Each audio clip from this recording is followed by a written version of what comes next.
சொந்தங்களே, அண்டேஸ் கிச்சனிலிருந்து உங்கள் அம்மா சசிரேகா சுந்தர். இன்றைக்கி நம்ம கிச்சனில் பார்த்தீங்கன்னாக்கா ரவையை வச்சு தான் நான் ஒரு ப்ளைன் கேசரி செஞ்சு காட்ட போகிறேன். அதுக்கு என்னென்ன பொருள் வச்சுருக்கணும் பார்க்கலாங்க. ரவை பார்த்தீங்கன்னாக்கா 100 கிராம் எடுத்து வச்சுருக்கேன். அதே அளவுக்கு பார்த்திங்கன்னா சர்க்கரையும் ஒரு 100 கிராம் எடுத்து வச்சுருக்கேன். ஒரு டேபிள் ஸ்பூன் அளவுக்கு உலர்ந்த திராட்சை நிறைய சேர்த்துக்கலாம். பார்த்திங்கன்னா கேசரியில் நம்ம எவ்வளோ திராட்சை சேர்க்குறோமோ அவ்வளோ அளவுக்கு பார்த்திங்கனாக்கா உடம்புக்கு ரொம்ப நல்லது. குட்டீஸ்லாம் வந்து சாப்பிட்டாங்கன்னா அவ்வளோ ஆரோக்கியமாக இருக்கும். கொஞ்சமாக பார்த்திங்கன்னா முந்திரி பருப்பு கட் பண்ணி வச்சுருக்கேன். சிட்டிகை உப்பு டேஸ்ட்டுக்கு. இது நம்ம சர்க்கரை போட்டு செய்யும்போது பார்த்திங்கன்னா கொஞ்சம் உப்பு சேர்க்கும் போது தான் வந்து சுவை நமக்கு கூடுதலாக தெரியும். நெய் கொஞ்சம் எடுத்து வச்சுருக்கேன். கொஞ்சமாக ஏலக்காய் பொடி. மொத்த பொருள் இது தான். எப்படி சேர்த்து பார்க்கலாம் வாங்க. அடுப்பு பற்ற வச்சாச்சு. அது மேலே நம்ம பாத்திரம் வச்சுட்டோம். பாத்திரம் நல்லா காஞ்சிடுத்து. இப்போ கொஞ்சமாக நெய்யை வந்து இதில் சேர்த்து பார்த்திங்கன்னா ரவையை நம்ம வறுத்து எடுத்து வேண்டியதான்.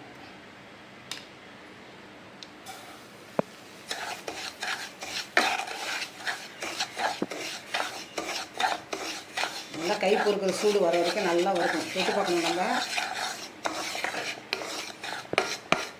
நல்லா கோல்டன் ப்ரௌன்லாம் ஆகணும் அவசியம் இல்லை.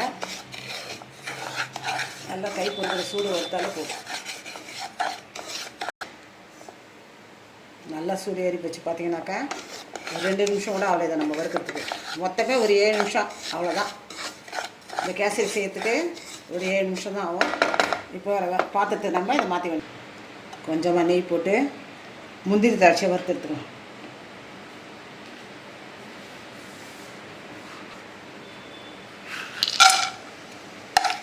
இந்த கேசரியில் பார்த்திங்கன்னா நெய், முந்திரி பருப்பு, உலர்ந்த திராட்சை எல்லாம் நம்ம சேர்க்கத்தால குழந்தைங்களை ரொம்ப ஆரோக்கியம். பார்த்திங்கன்னா ரொம்ப ஹெல்த்தியானு தான் நம்ம போட்டுட்டு வந்துட்டேன்.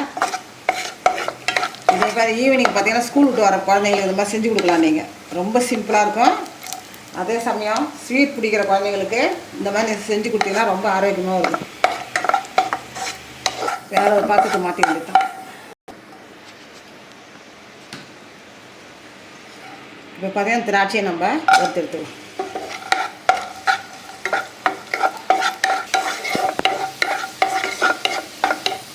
திராட்சை நல்லா புரிஞ்சிட்டு இதை நம்ம வேறு ஒரு பாத்திரத்தை மாற்றி வேண்டியதான். 1க்கு 2 தண்ணி சேர்க்கணும். பார்த்தீங்கன்னா இந்த 1 டம்ளர் அளவுக்கு நான் ரவை சேர்த்தேன்.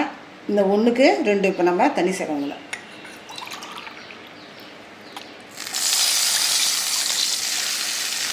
நம்ம பொல வேணும்னாக்கா 2 போதும். கொஞ்சம் வளவலன்னு வேணும்னாக்கா 2.5 கூட சேர்க்கலாம். பார்த்திங்கன்னா 1க்கு 2.5 தண்ணி கூட சேர்க்கலாம். தண்ணி பார்த்திங்கன்னா நல்லா கொதி வரணும். கொதிக்கு வந்து அப்புறம் தான் நம்ம வந்து ரவையை அதில் சேர்க்கணும்.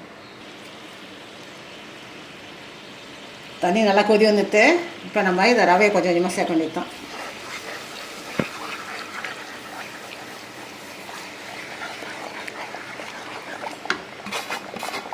மீடியம் ஃப்ளேமில் வச்சு நம்ம இதை வேக வைக்கணும்.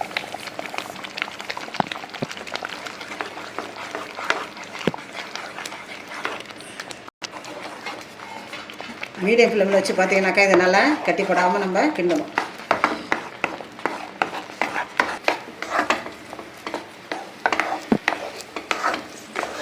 ரவை பார்த்திங்கன்னா நல்லா வெந்ததுக்கப்புறம் நம்ம சர்க்கரை இதில் ஆட் பண்ணணும். ரவை பார்த்திங்கன்னா நல்லா வெந்துடுத்து. இப்போ இது கூட நம்ம சர்க்கரை ஆட் பண்ண வேண்டியதான்.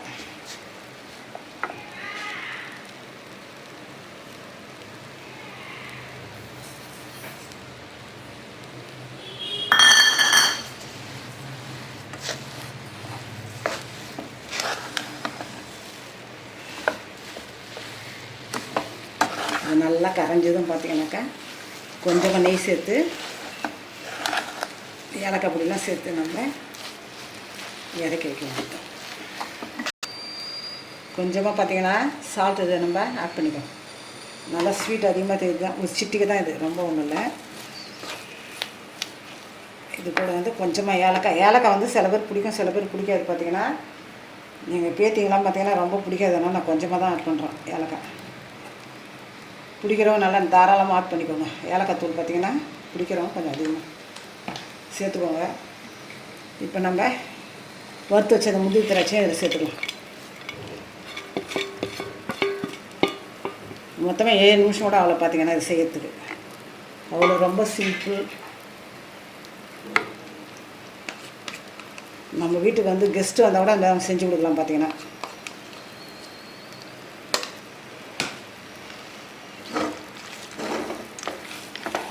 நம்ம அனீஸ் கிச்சனில் பார்த்தீங்கன்னா ப்ளைன் கேசரி ரெடி ஆயிடுச்சு.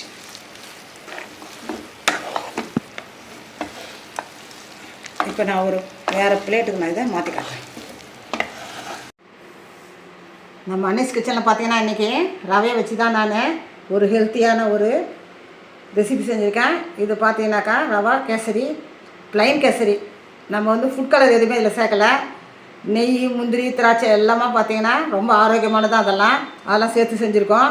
ஈவினிங் ஸ்கூல் விட்டு வந்த பசங்களுக்கு இந்த மாதிரி செஞ்சு கொடுங்க. வீட்டில் பெரியவங்க இருந்தாலும் செஞ்சு கொடுங்க. இது ரொம்ப உடம்புக்கு நல்லது, ஆரோக்கியமானது. செஞ்சு பார்த்துட்டு எனக்கு கமெண்ட்ஸில் சொல்லுங்கள். லைக் பண்ணுங்கள், ஷேர் பண்ணுங்கள், கமெண்ட் பண்ணுங்கள். மறக்காமல் என்னுடைய அனீஸ் கிச்சனுக்கு சப்ஸ்கிரைப் பண்ணுங்கள். தேங்க்யூ.